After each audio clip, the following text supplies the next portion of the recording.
Most bands that fall apart never come back. The lineup changes, the label moves on, and the momentum dies somewhere between the last bad gig and an unanswered phone call.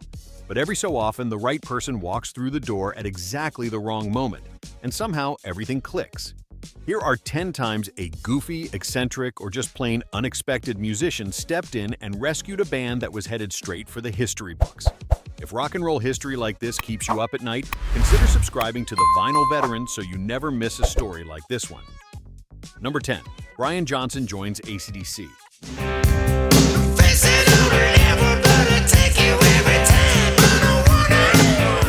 By February of 1980, AC/DC was finished. Vocalist Bon Scott had died, and the band's label reportedly advised them to dissolve entirely. Guitarist Angus Young refused. The band auditioned dozens of singers before a friend suggested Brian Johnson, the gravelly-voiced, flat-capped frontman of a struggling British outfit called Geordie.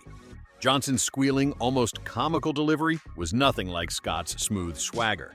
He seemed like a long shot. But when the band tracked Back in Black in the spring of 1980, something electric happened. Released that July, Back in Black became one of the best-selling rock albums in history, with worldwide sales estimated somewhere in the range of 50 million copies. Johnson's ridiculous, full-throated shriek didn't just replace Bon Scott, it created something entirely new. The goofy kid from Dunston had saved the whole operation.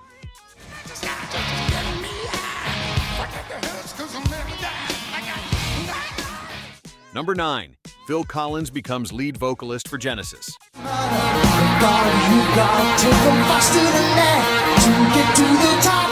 Peter Gabriel was the theatrical heart of Genesis. When he left in 1975, most critics wrote the group off without a second thought.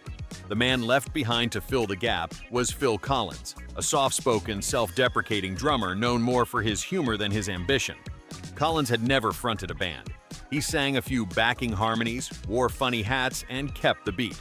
Yet when the band began recording A Trick of the Tail in 1975, Collins stepped to the microphone and delivered something no one expected. His warm, intimate voice gave the record a completely different character from Gabriel's theatrical rock opera style. Critics who had anticipated a disaster instead found themselves recommending it without reservation.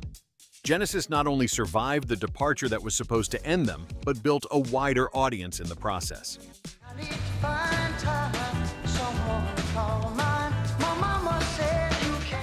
Number 8. Steve Perry joins Journey. She took the midnight train going anywhere.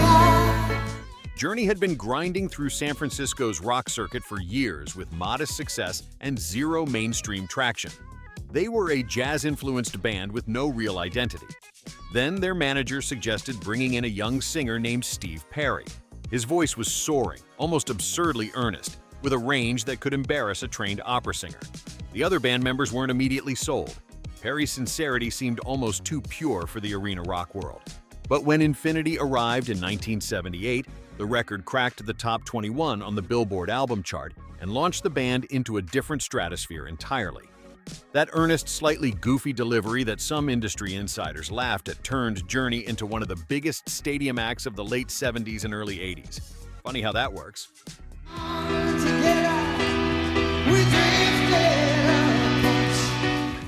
Number 7. Ringo Starr joins the Beatles.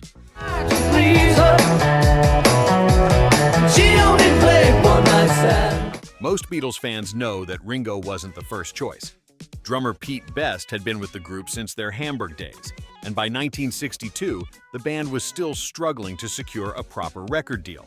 Producer George Martin had reservations about Best's technical playing, and John, Paul, and George had privately been discussing a change for months. Ringo Starr, the drummer from Rory Storm and the Hurricanes, was known around Liverpool as much for his warmth and humor as for his playing. He was the funny one before John Lennon claimed the title.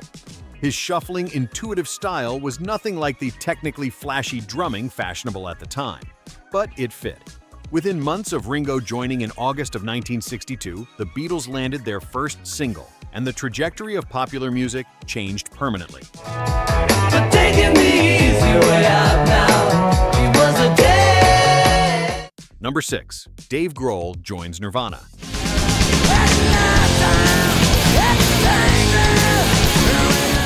Before Dave Grohl walked through the door, Nirvana had already burned through multiple drummers. Their debut, Bleach, earned underground respect but sold modestly, and the band had a reputation for chaotic live performances with no consistent lineup behind them. Grohl, then around 20 years old, came from a Washington, D.C. punk band called Scream and arrived with a reputation for enormous humor as much as raw power. Kurt Cobain reportedly loved him immediately. The drumming on Nevermind, recorded in 1991, was thunderous and precise in a way that matched Cobain's songwriting with unexpected joy. Grohl's enormous, goofy presence behind the kit gave Nirvana a stability they had never had before. That chemistry produced Smells Like Teen Spirit and turned a struggling indie band from Aberdeen, Washington into the defining act of a generation. If any of these stories put a smile on your face, drop a comment below and let us know where you're watching from. Stories like these are exactly why this channel exists, and there is plenty more where this came from. Number 5. Keith Moon joins The Who. The Who had the energy, the songs, and the attitude. The rhythm section wasn't landing. Keith Moon, a grinning, hyperactive teenager from Wembley who had been playing in a surf band called the Beachcombers, showed up at a pub gig one night and essentially volunteered himself for the job. He reportedly destroyed the band's drum kit in a single performance to prove he could do better. What followed was one of rock music's most chaotic and inspired musical relationships, Moon's tornado style, where every beat felt like a punchline that somehow landed perfectly, gave The Who a propulsive, barely controlled energy that defined their live reputation for more than a decade. Without Moon, there was no My Generation. Without My Generation, there is no British invasion, as most of us remember it.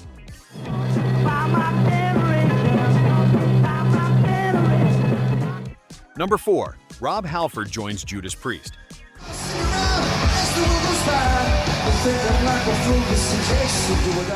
Judas Priest had a solid local following in Birmingham and almost no momentum beyond it. Around 1973, they began searching for a new vocalist. Rob Halford auditioned, bringing a leather-clad operatic stage persona that seemed almost comically out of place in a world of denim and sweat rock bands. His voice could scale heights most singers couldn't reach on their best day, and his theatrical presence on stage sat somewhere between a pantomime villain and a genuine force of nature. The band's label connections were thin, gigs were sparse, and the future was murky.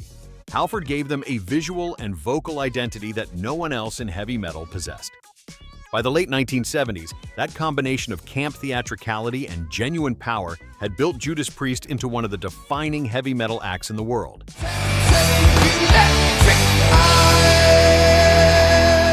Number 3. Dee Snider saves Twisted Sister. Twisted Sister had been playing the New York tri-state bar circuit for close to a decade with almost nothing to show for it. When Dee Snider joined as lead vocalist in 1976, the band had burned through more lineup changes than most fans could track. Snider was loud, over the top, wore more makeup than most television personalities, and delivered his vocals with the gleeful aggression of someone who genuinely had nothing to lose. Record labels passed on them repeatedly. Venues treated them like a novelty act. Snider simply did not care. He turned every rejection into fuel, and the band kept playing. By the time Twisted Sister finally broke through in the early 1980s with We're Not Gonna Take It, the song had become an anthem for exactly the kind of audience that had been told to sit down and be quiet.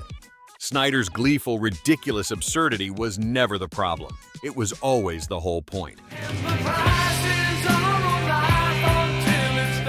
Number 2. Meatloaf and the Making of Bat Out of Hell. I can see myself tearing up the whole faster. Before Bat Out of Hell, Meatloaf was a theatrical oddity.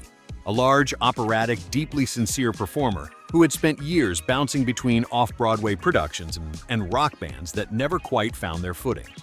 His partnership with songwriter Jim Steinman produced something no record label quite knew what to do with.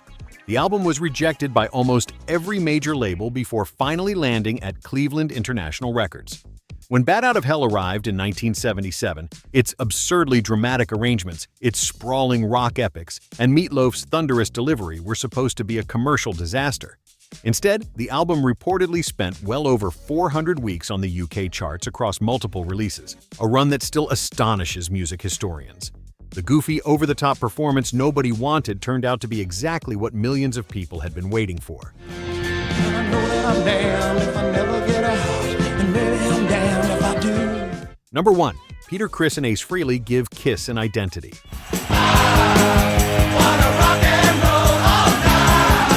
Gene Simmons and Paul Stanley had the ambition, the volume, and the songs.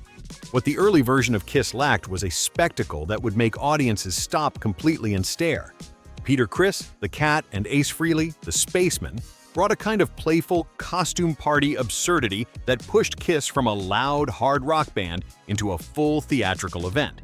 Frehley in particular was known as the funny one, the spacey, good-natured guitarist who never seemed entirely certain what planet he was on. His riff work on Detroit Rock City became one of the most recognizable guitar moments of the entire era. When Kiss launched their full makeup and pyrotechnics show, it was Criss and Frehley's theatrical, almost cartoonish energy that completed the picture. Without them, Kiss was just another loud band from New York. With them, they became a phenomenon that still sells out arenas more than 50 years later.